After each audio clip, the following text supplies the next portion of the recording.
Hey there, my name's Sebastian Reese and welcome to Mount Dora Boating Center. I'm back here again with another Learning Center video covering 5 essential safety tips that every boater should know. Now some of these are personal preferences, some of these are laws that have been put in place to keep you safe, but no matter what, make sure you're always caught up on all the laws and make sure you're always being safe. My first suggestion is to have yourself a safety kit, let's say.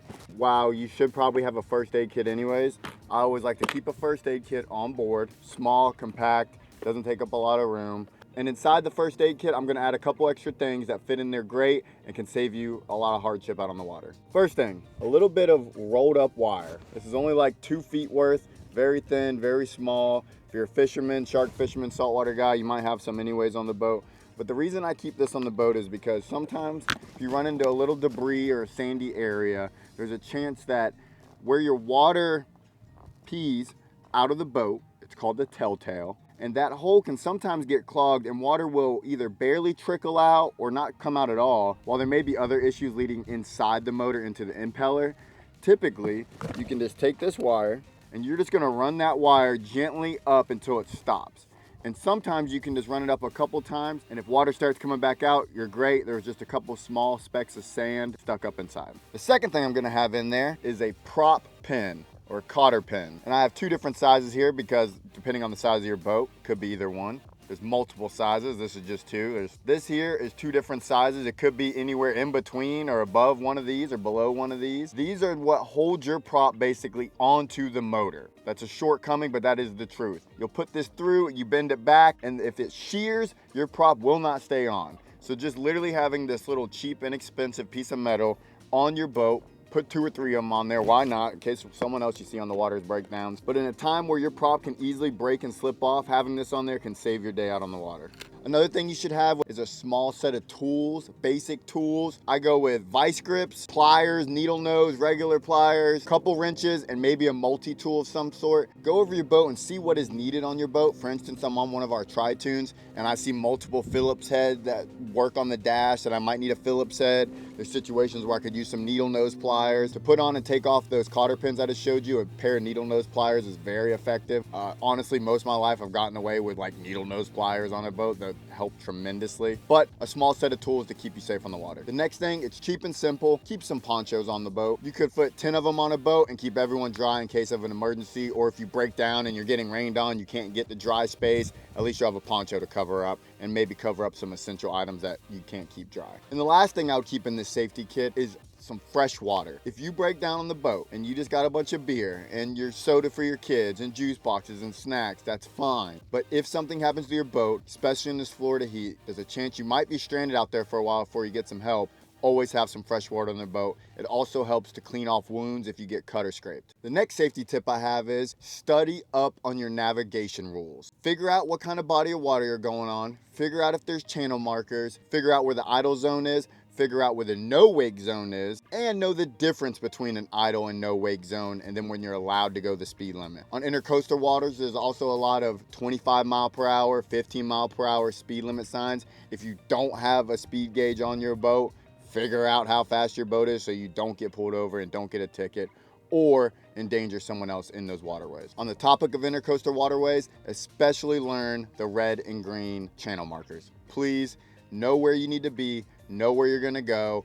If you vary off even a couple feet from these channel markers, sometimes you will run your boat dry. I've done it myself trying to be cute and take a shortcut and just slap right onto a foot of water. It's not great. And lastly, on the navigation safety tip, always have good boating etiquette. And I'm not just saying be nice, I'm just saying be safe. Here in the Harris Chain of Lakes, we have the Dora Canal. You could only fit 2 boats wide in some of those spots, and that only works if both boats passing are paying attention and know how to properly pass another boat.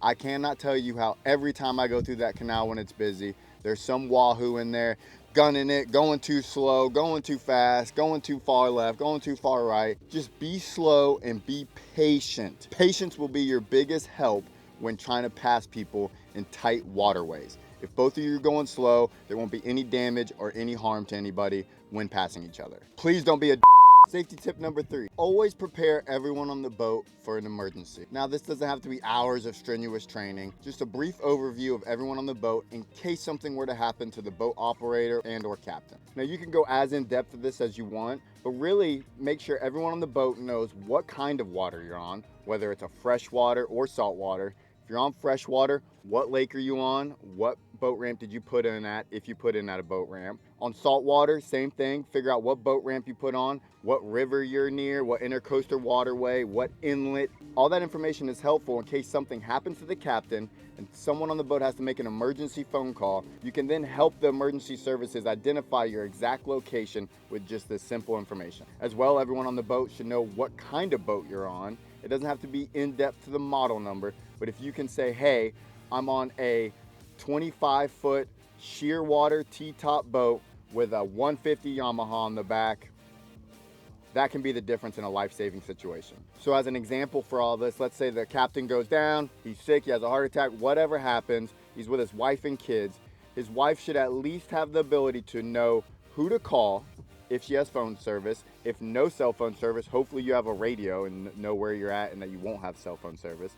Where you're at on the water in relation to the boat ramp you came from, a near landmark, or the body of water that you're on, as well as a brief description of the boat, including the size, the make, and what kind of motors are on the boat, and the color, obviously. All this information only takes minutes to go over before you go out on the water and can save you a lifetime of troubles if something were to happen.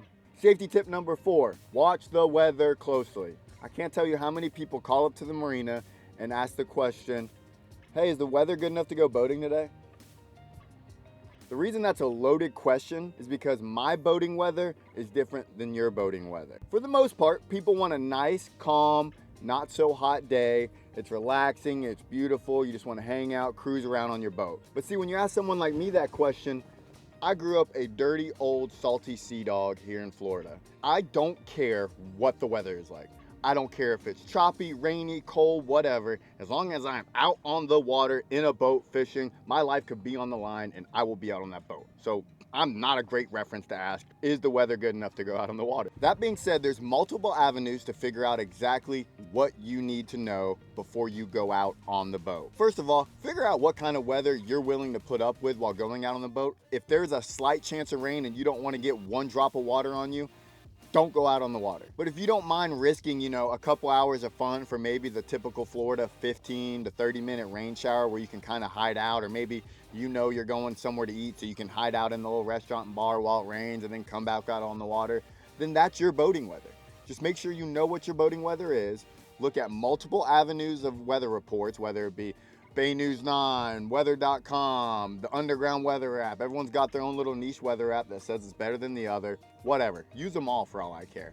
But just know that at the end of the day, it's Florida. Weather is very unpredictable, and the best I can tell you is be prepared for the worst, because in Florida, odds are the worst will happen, but it will only be for about 15-20 minutes. And along with watching the weather beforehand, while you're out on the boat, make sure you keep your eyes on the weather.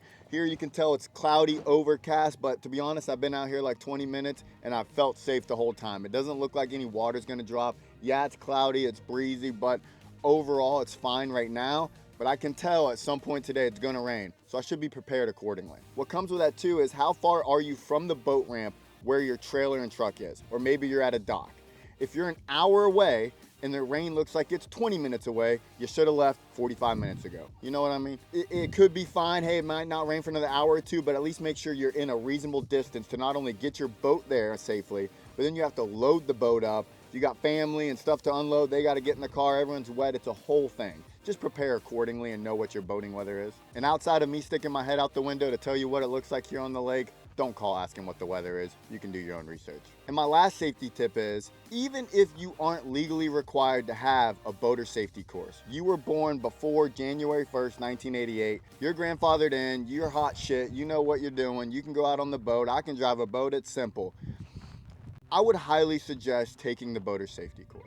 It is a crash course of information, and especially if you're a new boat owner or have never even been on a boat to begin with, I think it legally should be a requirement you still take this course, because otherwise you could be putting yourself or other people in danger with improper boating techniques. In addition to the boater safety course, whether you were born before or after that date required, I highly suggest that if you don't feel comfortable out on the water, hire a captain.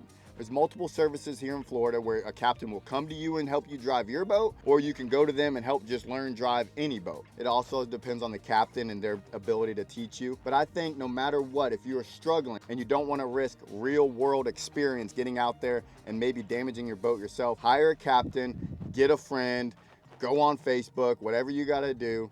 Find someone that can help, because with boats, unlike cars, there's a lot more of the unknown and there's a lot more things that can happen that people aren't used to. So just having even the basic knowledge of safety and the navigation and the tools properly prepared on the boat will help you get out on the water safely and have a better, smoother experience. So one more bonus tip, if I ever see you bring a banana out on the boat, I will hunt you down. Don't ever bring a banana on the boat. My name's Sebastian Reese with Dora Boating Center. Let's get you out on the water.